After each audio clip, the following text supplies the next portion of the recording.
kenapa si Andalusia bisa dikuasai sama Islam? Karena mereka gereja-gereja itu korup dan rakyat jemaat itu muak dengan gereja. Dan Islam masuk. Mereka pikir Islam itu adil. Kayak yang di NTT itu kan, diislamkan dengan itu. Kemana gereja-gereja di NTT? Nggak ada, nganggur. Padahal pendetanya banyak yang kaya juga loh, pendeta NTT. Tapi mana ngurusin jemaatnya di Soe? Nggak ngurusin. Ya kan? Gereja-gereja sana bikin berlomba-lomba bikin. Gereja gede-gede, membangun gerejanya yang gede. Ya jemaatnya nggak dikasih makan. Tapi coba kalau jemaatnya dikasih makan dengan rutin. Nggak usah bikin gede-gede. Cara berpikirnya orang itu kebalik-balik. Lalu definisinya Gilbert masalah diberkati adalah, loh kalau saya pakai pakaian mewah nggak apa-apa dong, pakai jam tangan mewah segala macam. Oh itu salah, itu dosa itu. Saksi Yehova aja nggak begitu. Saksi Yehova aja yang dituding sama Gilbert sesat, ya menentang kemewahan loh, nggak boleh loh pakai barang mewah loh saksi Yehova itu. Boleh tahu sebenarnya apa sih yang diyakini Pastor Paul sehingga dalam setiap kesempatan gampang meledek pastor-pastor tertentu, pendeta-pendeta tertentu. Padahal nih, kalau mau jujur, yang tadi disebut-sebut juga diakonia loh. Enggak kenceng, enggak share juga. Basa-basi. Nah, enggak juga lah. Nah, Pak Paul, yang aku mau tanya nih ya, kan sebenarnya lagi kepikiran nih. Justru dasarnya apa? Saya melakukan itu. Saya nggak ngeledek ya, saya disuruh Roh Kudus loh. Saya disuruh dari Roh Kudus loh. Loh kok sure? Gimana sih? Emang saya orang gila tiap hari nampak muka begini. Tolong Bu, topiknya yang lain, jangan melebar. Kata-kata yang sopan juga bisa menipu. Apa? Tapi harus jujur, Tuhan isi hati. Tuhan lihat isi hati dan motivasi kita berkata. Iya. Kan saya kan hanya ingin kayaknya dia menggiring Pastor apa ya, bukan. Saya hanya ingin agar Pastor Paul itu dalam apa istilahnya tidak salah dimengerti gitu loh, Pastor ya. Kalau nah, saya rasa benar, kalau mau jujur, kalau mau jujur nih, saya justru mempertanyakan nih, Pastor Paul. Sorry sebentar ya, saya bicara dulu ya. Saya lagi mempertanyakan nih. Sebenarnya gereja-gereja tradisional itu kan anggota-anggota PGI itu kan sebenarnya jemaatnya banyak ya, jutaan orang, kolektornya juga dari jutaan orang ya. Tapi saya kok belum pernah dengar secara masif ya gereja-gereja itu berdiakonia. Jadi cuma sporadis aja gitu. Iya, sporadis. GKI ini, HKBP ini, GPIB ini. Satu-satunya gitu gereja yang gila-gilaan melakukan itu cuma gerejanya Petrus Agung. Gimana itu ini?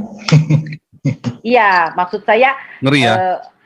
Makanya itu benar-benar jemaat itu banyak yang diberkati, itu benar-benar diberkati ya. Saya ngelihat dengan mata kepala sendiri itu ya. Tetapi memang ada orang oknum-oknum yang kurang ajar, memang selalu ada. Jadi makanya gini, ketika saya melakukan ini ya, memang Islam itu akan datang sebagai kutukan ketika gereja-gereja tidak berdiakonia dan bermarturia dan kemudian mereka bergaya hidup mewah. Itu sudah terjadi polanya berkali-kali. Ya. Itu berkali-kali pola itu dari zamannya runtuhnya kerajaan Kristen di Yaman, ya. Kekristenan yang di Irak, kekristenan yang di Bizantin itu semua runtuh, termasuk yang di kenapa si Andalusia bisa dikuasai sama Islam? Karena mereka gereja-gereja itu korup dan rakyat jemaat itu muak dengan gereja. Dan Islam masuk. Mereka pikir Islam itu adil. Kayak yang di NTT itu kan, diislamkan dengan itu. Kemana gereja-gereja di NTT? Nggak ada, nganggur. Padahal pendetanya banyak yang kaya juga loh, pendeta NTT. Tapi mana ngurusin jemaatnya di Soe? Nggak ngurusin. Ya kan? Gereja-gereja sana bikin berlomba-lomba bikin. Gereja gede-gede, membangun gerejanya yang gede. Ya jemaatnya nggak dikasih makan. Tapi coba kalau jemaatnya dikasih makan dengan rutin. Nggak usah bikin gede-gede. Nah itu kebalik-balik cara berpikirnya orang itu kebalik-balik. Lalu definisinya Gilbert masalah diberkati adalah, Loh, kalau saya pakai pakaian mewah, nggak apa-apa dong, pakai jam tangan mewah segala macam. Oh, itu salah, itu dosa itu. Ya. Saksi Yehova aja nggak begitu. Saksi Yehova aja yang dituding sama kibet sat, ya, menentang kemewahan loh, nggak boleh loh pakai barang mewah loh, saksi Yehova itu. Ya. Nggak cuman pendetanya, jemaatnya pun nggak boleh hidup mewah. Nah, kaya itu tidak selalu mewah ya, nggak harus mewah.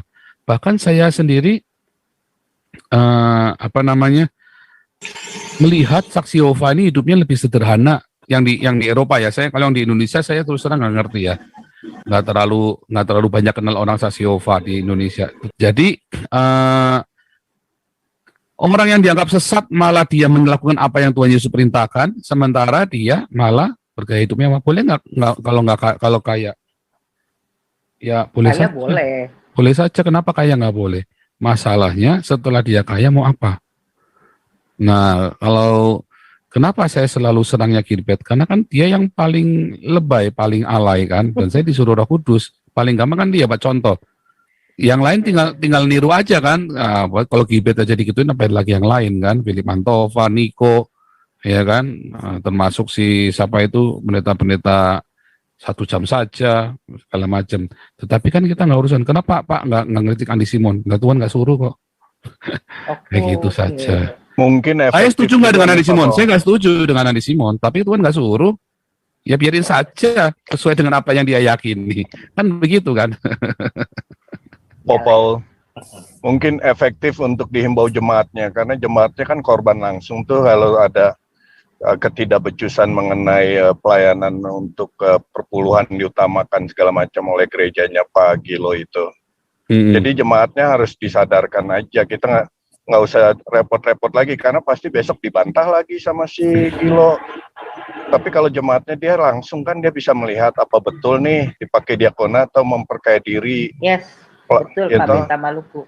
Ya, jadi jemaatnya yang harus dihimbau. Iya. Nah, ini cuma contoh kasus, bukan Pak Gilo aja, banyak pendeta yang kayak gitu kan. Cuman satu saja ini buat contoh kasus, karena dia yang paling alay kan, yang paling genitnya. Banyak kan yang dengan itu teori kemakmuran apa teologi kemakmuran itu bukan Pak Gilo aja, mereka harus ditentang semua itu. Nah ini dengan adanya pandemi ini bisa nggak mereka menjalankan sesuai firman, jual hartanya bagikan ke orang miskin, gereja-gereja harus bergerak. Harusnya LED copotin semua itu. Itu mahal-mahal LED-nya miliar-miliar itu. Ya. Tapi bukan Mas Natswa, bisa juga diakonianya di tetangga-tetangga Bu. Ibu jam masak seharusnya 2, bikin 3, tetangga yang kekurangan bisa dibagi juga. Nah ini semua kalau serentak kan dijalanin. Iya, maksudnya bukan buat ibu aja kan, semua yang pendengar semua bisa melakukan hal yang sama. Bisa lah kita masak lebih ya. Kalau yang bingung udah 10.000 pun berarti Anda transfer ke rekening yayasan kita atas nama Charles Aditya sementara ya. Kirim aja 10.000 aja berarti loh itu. Nasi telur sawi aja Bu, yang penting isi perut udah cukup, itu ada protein, ada karbo. Siap Pak Beta Maluku. Oh ya jangan lupa, nanti kita masih punya program itu loh yang pertama kali Pak Beta Maluku cetuskan, yang ke kedutaan ya, nantilah ya setelah pandemi COVID ya. Oke. Mungkin sebelum itu udah pada bertobat Bu, karena udah kena tulah. Mudah-mudahan ya. Kita maksud Tuhan kan, kita nggak tahu. Iya. Ya, mudah-mudahan. Itu aja Pak Pol, semoga bermanfaat. Terima kasih Pak Beta Maluku. Terima kasih masukannya.